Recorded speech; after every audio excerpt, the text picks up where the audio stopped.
우리가 교회를 일컬어서 그리스도의 몸이라고 이야기합니다. 거룩한 하나님의 자녀들이 예수님의 몸의 지체가 돼서 아름다운 신앙의 공동체를 이루는 것이 교회입니다. 그런데 교회 안에서 가끔 대두되는 심각한 문제가 있다면 내적인 분열이라고 할 수 있습니다. 다시 말하면 성도들 안에서 분열이 생기고 당이 갈라지고 그래서 교회가 두 개, 세 개로 쪼개어지는 일이 생기더라는 겁니다. 한국교회를 연구한 어느 학자는 해방 후에 수십 년밖에 안 된 한국교회 역사를 분열의 역사다 그랬어요. 분열의 역사. 이게 참 수치스러운 이야기죠. 특히나 한국의 교회들이 분열이 많고 또 한국 사람들이 교포교회들도 이야기 들어보면 그렇게 분열을 일삼습니다. 지금도 수많은 교회들이 그 안에서 편당, 파당으로 갈라져 있고요. 교회 안에서 이렇게 만나면 웃고 인사하지만 이미 마음은 떠나 있고 돌아서 있는 경우들이 많고 어떤 교회들은 수년 동안 법정 싸움을 해가면서 1층, 2층에 나누어져 가지고 서로 원수를 맺고 서로 고성을 지르면서 서로의 예배를 방해 놓으면서 이렇게 싸움을 하고 있는 교회들이 있어요.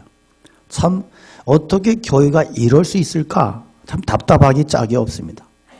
신약 성경에 기록된 초대교회들을 보면 초대교회들 안에도 여기저기 분열의 상처들이 있어요. 가장 대표적인 교회가 고린도 교회입니다. 고린도 교회 하면 은사가 많고 성령의 역사가 강했던 교회죠. 그러면 우리 일반적으로 생각할 때 성령의 역사가 강하고 은사가 강하면 사랑도 많아야 되고 교회가 뜨겁게 하나가 돼야 될 텐데 오히려 싸움을 제일 많이 했어요. 이게 오늘날도 일어나고 있는 참 기가 막힌 안타까운 일들인데 모습인데 그러니까 서로가 이게 지도자의 문제로 발단이 돼서 싸우다가 나중에 고소고발까지 하는 일이 일어나요. 또 갈라디아 교회는 신학적인 문제로 내분이 일어났어요. 율법을 지켜도 되느냐 안 지켜도 되느냐 이 율법의 문제를 가지고 서로 해석을 다르게 입장을 달리하면서 싸움이 일어나고 그래서 서로가 물고 뜯는 사태가 벌어집니다. 빌립보 교회 은혜로운 교회지만 그 교회도 이렇게 여성 지도자 2명이 대립각을 세우면서 교회가 갈라져요. 그러니까 교회 안에서 열심히 있는 사람들은 조심해야 돼요. 열심히 있는 사람들의 특징이 너무 유연성이 떨어지더라는 자기가 너무 자기 주장을 세게 하다 보니까 그래서 정말로 이렇게 주님께서는 착하고 신실하고 충성된 종을 사랑하는데 교회에서 보면 충성되다 싶으면 악하고 또 착하다 싶으면 게으르고 충성되지 못하고 이러더라는 거예요. 그런데 빌립보 교회에 보니까 충성스러운 여인들이 열심히 일하는 건 좋은데 둘이 서로가 이렇게 반목을 하면서 교회가 깨어져 버리는 경우가 일어났어요. 그럼 로마 교회는 어땠느냐? 로마 교회도 문제가 있었어요. 교회 안에 화합하지 못하는 두 부류가 있었는데 누구냐면 유대인 기독교인들하고 이방인 기독교인들. 유대인 기독교인들은 배경이 율법이야. 그래서 절기도 지키고 안식일도 지키고 뭐 지킬 게 많고 먹지 못할 게 많아. 이방인들은 막 먹어. 자유로워. 서로가 서로를 향해서 네가 틀렸다 내가 맞다 이러고 싸움을 하고 있고 그래서 이 문제를 다루기 위해서 로마서 14장 15장을 바울 사도가 할애해서 기록하고 있는 거예요. 근데 우리가 이 교회의 성도들의 배경을 보면 이 갈등의 문제를 충분히 이해할 수 있는데 당시에는 이방인 신자하고 유대인 신자들이 함께 이렇게 한 교회에서 예배를 드리는 거예요. 근데 이제 유대인 신자들은 바울 사도가 이제 유대 교리를 이 성경을 풀어서 이렇게 바울 전도를 받고 이들이 신자가 됐어요. 그러니까 이들은 기독교 신앙을 가졌지만 배경은 뭐예요? 배경은 그 뿌리는 유대교인 거예요. 그러니까 이 배경이 참 중요한데 우리나라 사람들은 배경이 뭐예요? 우리나라 사람들의 배경은 무속신앙이야.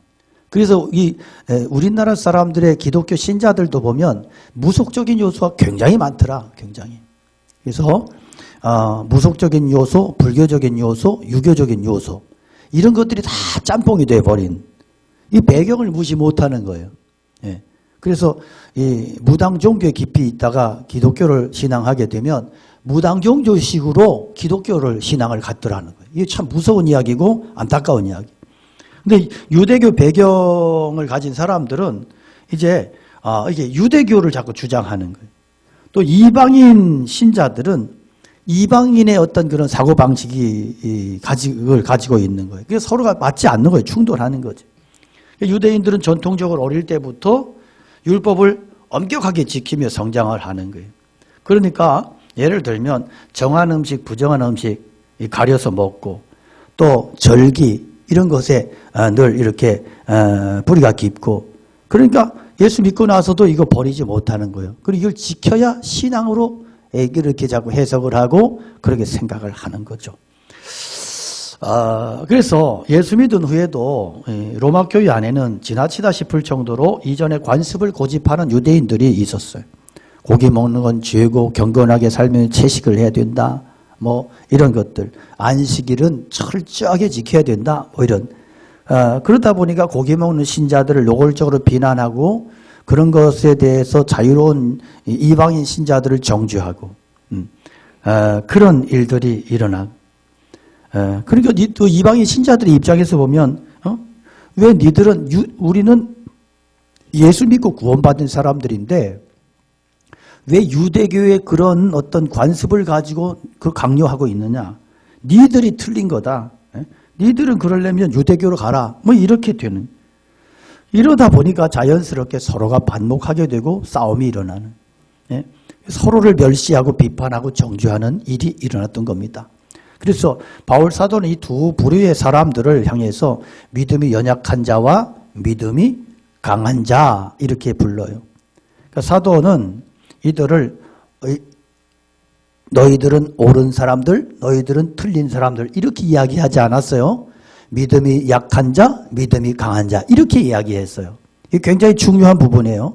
그러니까 이들이 다투는 문제는 죄냐 죄가 아니냐의 문제가 아니고 믿음이 연약하냐 믿음이 견고하냐의 문제다.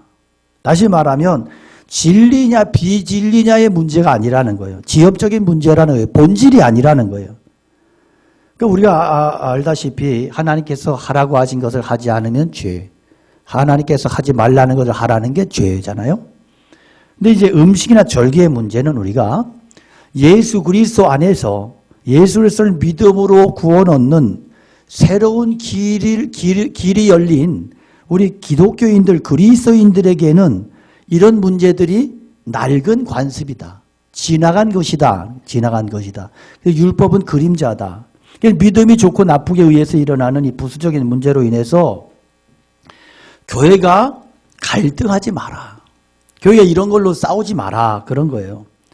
차라리 뭐 이게 죄냐 죄가 아니냐 이게 구원의 문제냐 멸망의 문제냐 이런 거 갖고 싸운다면 싸울 명분도 있고 가치도 있겠지만 단순히 믿음이 강한 사람, 믿음이 약한 사람, 믿음이 연약한 문제, 믿음이 강한 사람의 문제라면 이런 것 때문에 서로가 물고 뜯지 말고 이런 것들은 서로 용납하고 서로 이해하고 받아주는 것이 뭐다? 그러게 교회다. 교회다. 그러니까 우리에게도 이런 성격의 문제들이 없지 않아요. 우리 주변에서 일어나는 논쟁거리들을 보면 참 애매한 것이 많아. 애매한 것이. 다시 말하면 이게 죄냐 죄가 아니냐. 이게 구원에 관련해서 이게 구원에 있어서 이것이 구원의 문제냐 멸망의 문제냐 이런 문제이기보다는 그냥 어떤 관습과 습관과 서로 간의 해석의 차이, 견해의 차이로 인해서 비본질적인 것을 가지고 서로가 죽도록 싸우고 싸우다가 교파가 갈라지고 싸우다가 그 교회가 깨져나가고 이런 일들이 많이 일어나더라는 말이에요. 근데 우리가 가만히 보면 내가 어떤 환경에서 자랐느냐, 어떤 교파 속에서, 어떤 교회에서 신앙생활을 했느냐에 따라서 똑같은 문제를 가지고도 아주 의견이 다를 수가 있어요.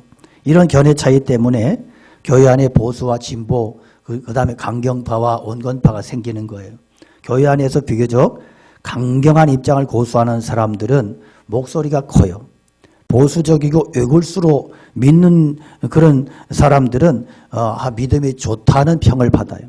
그런데요, 대개 보면 그래요. 성경의 진리를 가지고 독실하기보다는 자기의 견해가 강한 거야. 자기의 그동안의 신앙적인 습관과 길들여진 그런 사고가 강한 거지. 그게 과연 성경적이냐 할 때는 또 다른 문제가 생기더라는 거예요.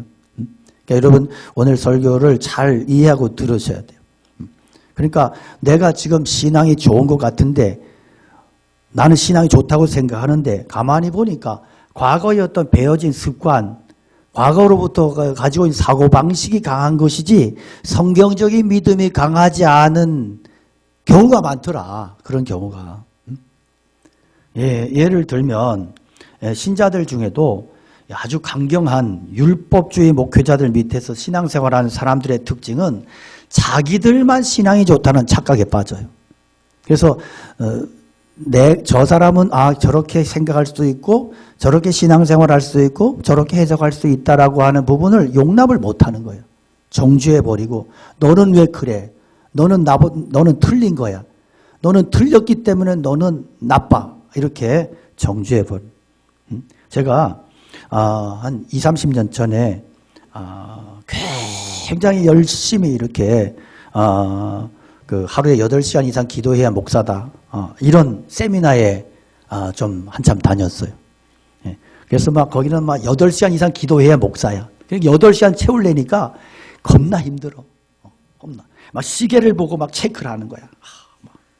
그래, 4시간 기도했으니까 나머지는 저녁에 하자.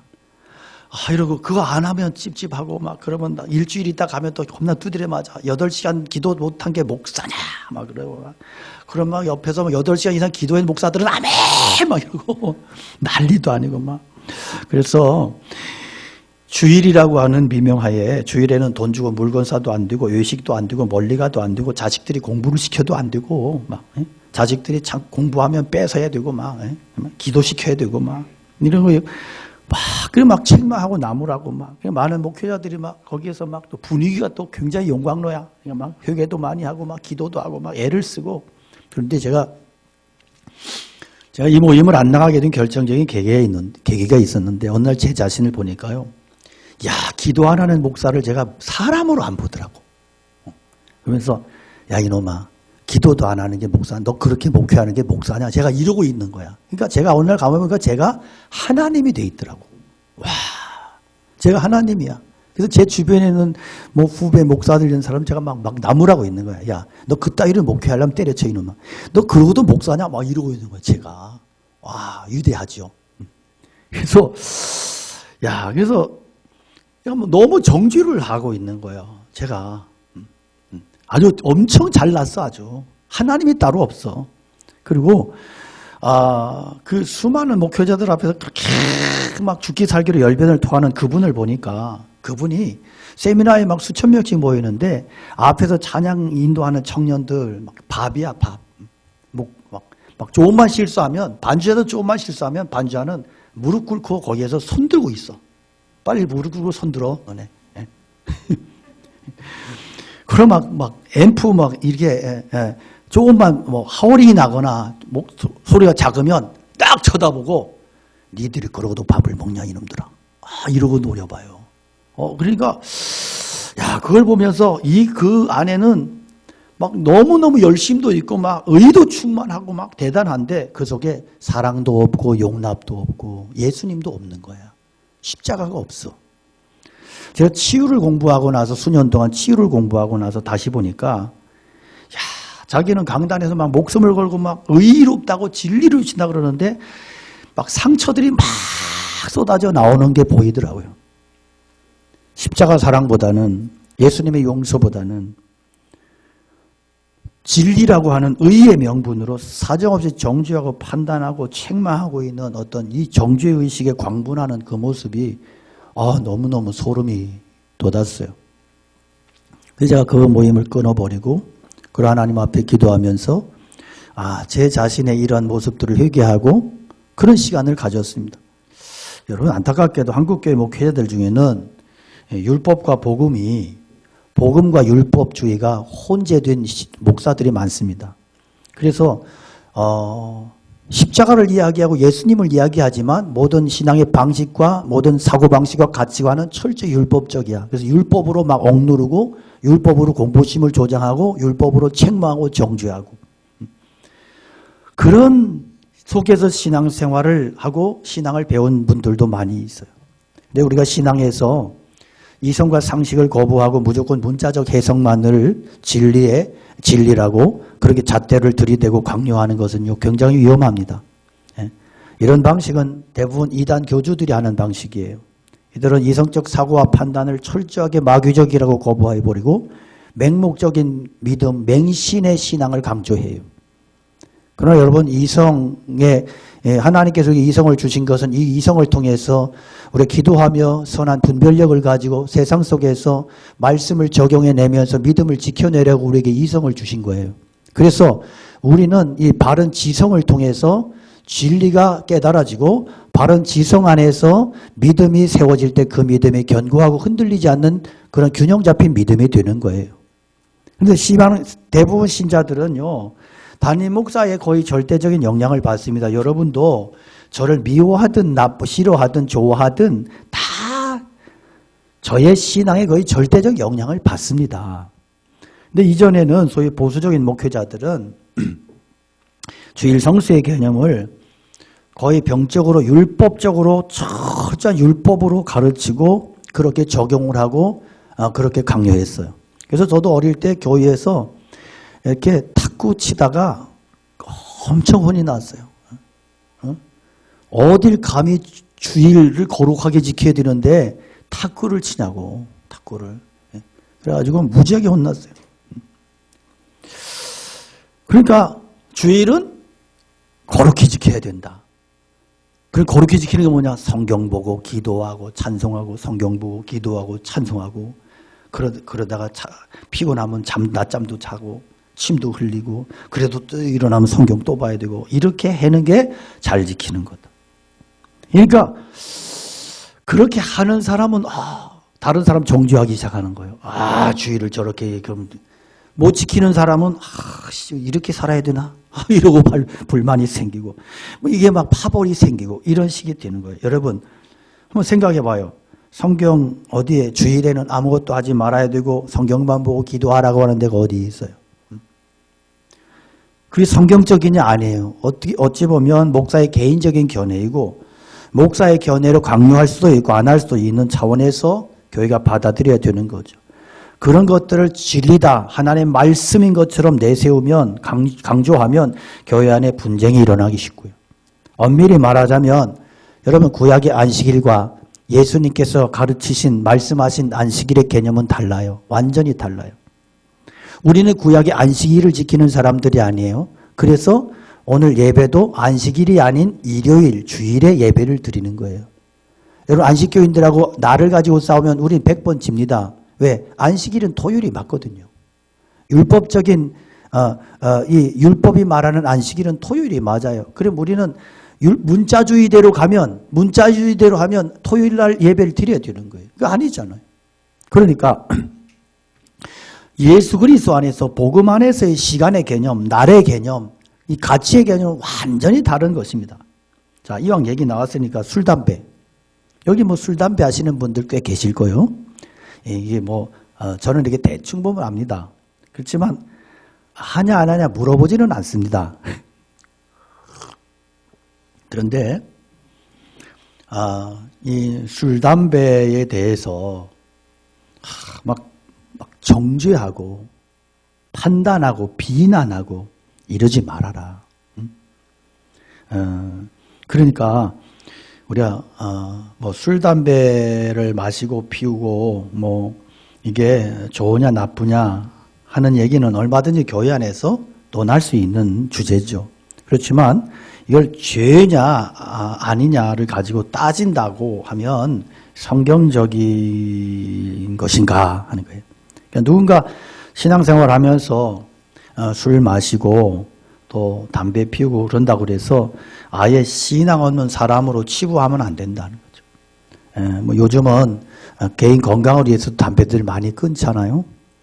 그렇지만 담배도 못 끊는 것이 신자냐 이렇게 정죄하고 비난하면 안 된다는 거예요. 그러니까 그렇게 비판한다면 그 사람은 하나님인 거예요. 형제를 정죄하는 것이 되는 거예요. 요한계시록부터 창세기부터 요한계시록까지 담배 얘기가 1도 없어요. 그 시대는 담배가 없었잖아. 예. 그리고 뭐 담배가 있었다 하더라도 담배 얘기가 없어. 술 마시면 지옥 간다는 말이 없어요. 성경에 없는 얘기예요. 그러니까 이런 문제를 가지고 지엽적인 비본질의 문제를 가지고 아주 거룩의 막 어떤 이게 거룩의 뭐 아주 또 진리의 기준과 잣대가 되는 것처럼 그렇게 난리를 피고 그렇게 큰 소리 치지 말라는 거예요. 그렇게 말하면 저는요, 굉장히 저는 무음한 사람이야. 왜? 저는 어릴 때부터 술, 담배를 입에 대본 적도 없거든요. 그러나 신앙이라고 하는 것은 술, 담배를 입에 댔느냐, 안 댔느냐, 마시느냐, 피우느냐, 이런 문제를 가지고 신앙을 다 판단하면 안 된다. 신앙이라고 하는 총체적인 거예요, 우리 안에서. 그러니까 한 가지 잣대만을 가지고 이걸 가지고 신앙의 좋고 나쁨을 평가할 수 있는 게 아니에요.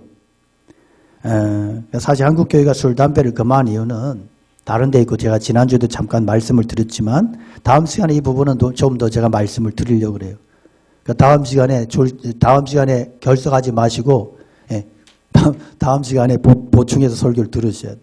근데, 이렇게 술, 담배 아직 끊지 못하는 형제한테 그렇게 지옥 갈 사람처럼 대하고 정죄하지 말아라. 우리 아내들도 보면 옛날에는 그런 분들이 있었어요. 남편이 술 마시고 들어오고 그러면 복음서가 크게 틀어놓고 술막이 떠나라고 통성기도 하고 이런 아주 믿음 좋은 부인들도 있었어요. 그러지 말라는 게 사람 잡는 거예요. 그런 소리를 듣고 그런 부인하고 사는 남편이 교회를 나오겠는가? 나 같으면 안 나갈 것 같아. 더러워서도. 그러니까 이런 부수적인 문제들로 인해서 교회 안에서 가정에서 의견 대립하고 갈등하지 마라. 주일 성수의 문제. 여러분 우리가 주일 성수라고 하는 말도 사실 한국교회가 만들어낸 말입니다. 이 성수라는 말은 사전에 없어요. 그런 뜻이. 그런데 우리가 일주일에 하루를 이렇게 택해가지고 주일로 지키고 이렇게 하나님 앞에 예배하고 찬송 드리는 일은 참 아름다운 일이고 이건 신학적으로 확실한 근거가 있어요. 주일을 거룩하게 지키는 원리는 성경에서 찾아볼 수 있어요. 그렇지만 구체적으로 어떻게 지켜야 되느냐라는 시행세칙은 없어요.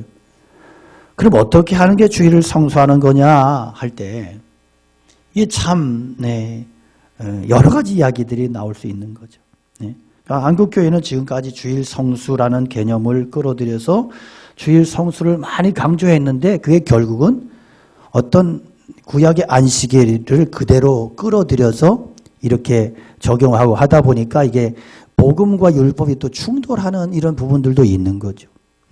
그래서 우리가 어느 날을 고집하는 게 또 주일 성수냐 하는 문제. 방금도 말씀을 드렸지만 이게 그래서 초대교회는 예배를 2번 드렸습니다. 토요일 안식일에도 예배를 드리고 주님 부활하신 주의 날 주일에도 예배를 드렸어요. 유대교 기독교인하고 같이 섞여 있기 때문에 그렇게 이제 정리되는 기간이 있었단 말이죠. 그래서 지금 우리는 토요일을 안식일로 지키는 게 아니고 주일을 안식일로 지키는 사람들. 왜냐하면 우리는 유대교가 배경이 아니고 예수 그리스도로 말미암아 그 복음을 들었고 예수 그리스도가 안식일의 주인이고 그래서 우리는 예수님을 따라가는 신앙의 본질이기 때문에 우리는 주일을 구별해서 예배를 드리고 하나님 앞에 지키는 거죠. 그래서 우리가 이 율법대로라면 안식일 교회 주장이 맞아요. 토요일에 예배 드려야 돼. 그러나 안식일의 주인 되시는 예수님을 우리는 모시고 살고 예수 그리스도를 말미암아 구원 얻은 사람들이고 예수님이 본질이야. 날은 비본질이야. 그래서 예수님 안에서 실은요. 예수님 안에서 우리는 모든 날과 시간이 귀한 거예요. 그래서 주일을 구별해서 하나님께 드리되 이 주일이 우상이 되면 안 된다. 우상이 되면. 주일을 우상화시킨 사람들이 많아요. 그리고 율법적으로 강요하는 목사들일수록 주일을 우상화시켜버립니다. 그럼 무슨 얘기예요?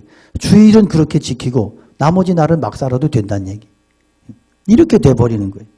그러니까 진리가 아닌 것을 가지고 진리인 것처럼 교회에서 무조건 강조하고 가르치다 보면 그것 때문에 교회 안에 분쟁이 일어나고 의견이 대립하게 되고 그런 일들이 일어나게 된다. 그래서 이런 문제들에 대해서 우리가 성도들이 어떻게 처신을 하고 어떤 관점으로 이 문제를 바라보고 해석하고 지켜야 되느냐.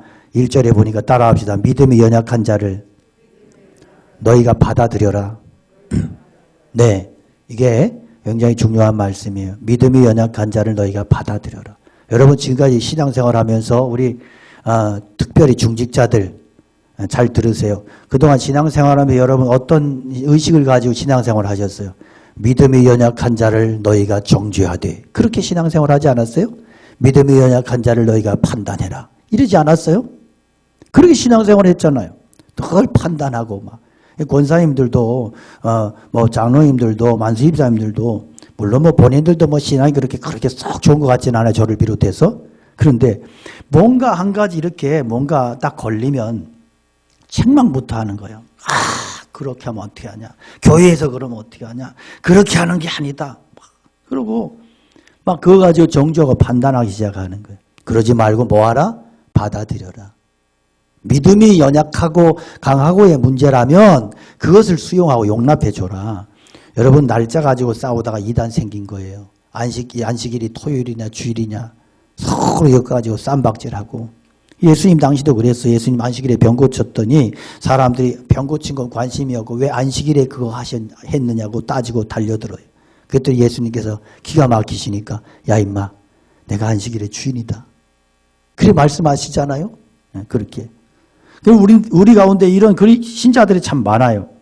여러분 주일 성수한다 그러면서 주일날은 뭐 해도 안 되고 제가 아는 목사님은요 주일날 외부 강사를 모셔.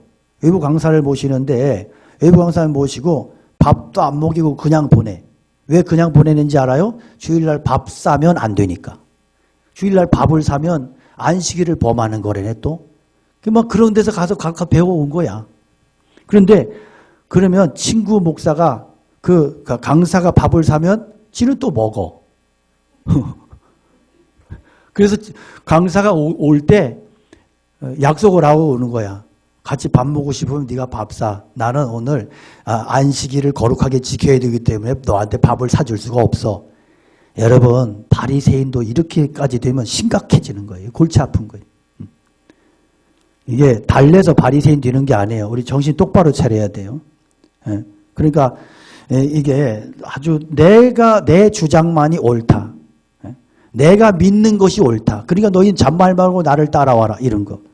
그러니까 뭐 반주자들이 이렇게 옛날에 그랬어요. 20, 30년 전에는 반주자들이 한국교회가 찬송가와 복음성가가 이렇게 막 서로 갈등할 때야. 지금이야 그런 거 없어졌지만 그때 제가 부목사 할 때인데 앞에서 이제 반주자가 대표기도 끝나고 후주를 하는데 후주를 뭐 했냐면 목마른 사슴 시냇물 찾아 헤매이듯이 내 영혼 주를 찾기에 갈급하나이다. 뭐 그런 찬양 있잖아요.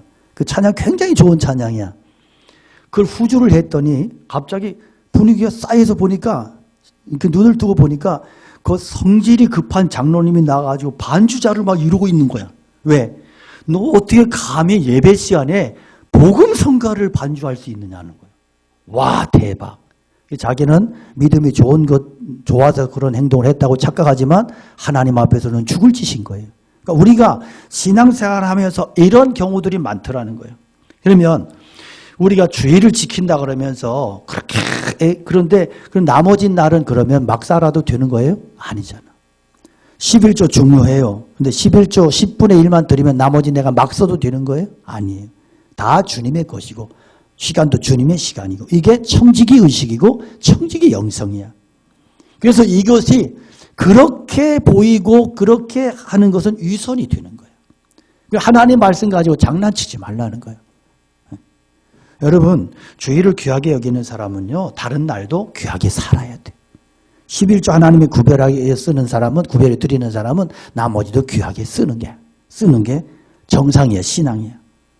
하나님을 위해 선신하는 사람은 그 삶 전체가 하나님께 드려지기를 원하는 것입니다. 그래서 3절에 보니까 먹는 자는 먹지 않는 자를 없인 여기지 말고 먹지 못하는 자는 먹는 자를 판단하지 마라. 이는 하나님이 저를 받으셨음이니라. 성경이 우리 간곡하게 부탁하는 게 뭐예요? 비판하지 말고 판단하지 말고 정죄하지 말고 뭐하라? 받아들여라, 용납해라. 이게 교회다. 그러니까 우리는 신앙은요, 내 자신에게는 철저하게 보수적이어야 돼. 내 자신에게는 용납하지 마. 그런데 다른 사람에게는 자유하고 관용해라. 내 자신에게는 철저하지만 다른 사람은 받아주는 거예요. 이게 예수님 정신이에요. 이게 기독교 신앙의 정신이에요. 할렐루야. 그렇게 신앙생활 하시기 바랍니다. 여러분, 하나님이 판단하지 마라 이는 하나님이 저를 받으셨음이란 무슨 말이에요? 하나님이 다 받아주셨는데 왜 네가 난리냐는 거예요. 네가 왜 판단하냐는 거예요. 하나님이 받아주셨는데. 믿음이 약한 사람들에 대해서, 신앙이 약해서 이렇게 저렇게 거슬리는 사람들에 대해서 정죄하지 말고 이해해주고 격려하고 그렇게 해야 된다. 그러니까 신앙은 최고의 신앙은 사랑이다. 사랑. 신앙생활하면서 나이가 들면서 신앙에 철이 들어가면서 절감하는 게 그거 아니겠어요? 근데 우리는 너무나 정죄의 발달에 있어. 그러나 신앙은, 예수님의 신앙은 정죄의식이 아니고 사랑의식이다. 4절에 보니까 남의 하인을 비판하는 너는 누구냐? 그가 서 있는 것이는 넘어지는 것이 자기 주인에게 있으며 그가 세움을 받으리니 이는 그를 세우시는 권능이 주께 있음이라. 예수님 자꾸 세우시는데 네가 왜 허무냐? 그래서 여러분 직장에서도 가정에서도 허무는 사람 되지 마시고 세워주는 사람 되시기를 축복합니다. 우리 남편이 막 담배도 못 끊고 술도 못 끊고 자꾸 실수도 하고 그럴 때 자꾸 미워하면요 자꾸 더해. 자꾸 더해. 세워주고 격려해주고. 교회 와서도 우리 담배 피시는 분들은 교회 와서 1시간 참는 것도 힘들잖아. 그렇죠? 대답할 뻔했네. 그래서 이렇게 나가서 또 한 대 피우고 싶잖아. 그 뭐 정리 안 된 거 어떻게 해. 그러면 그냥 옆에서 기다려주기도 하고 참아주기도 하고 이래야지. 아이고 저 인간 저렇게 신앙생활하도 눈꼬만 그 변화도 안 된다고 저거 마귀가 따로 없다고. 그럼 평생 마귀돼요. 그냥 용납해주고 아이고 그래 고마워요. 얼마나 힘들었어. 그래 2대 펴.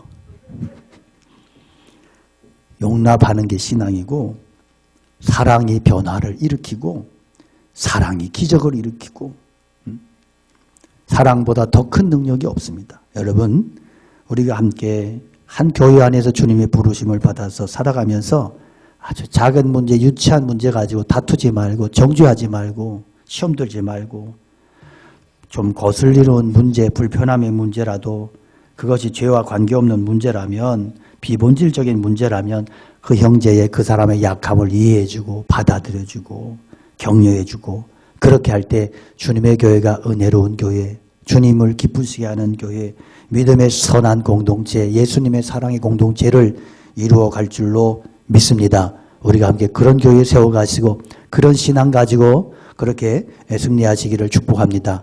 우리 함께 찬양 올려드리겠습니다.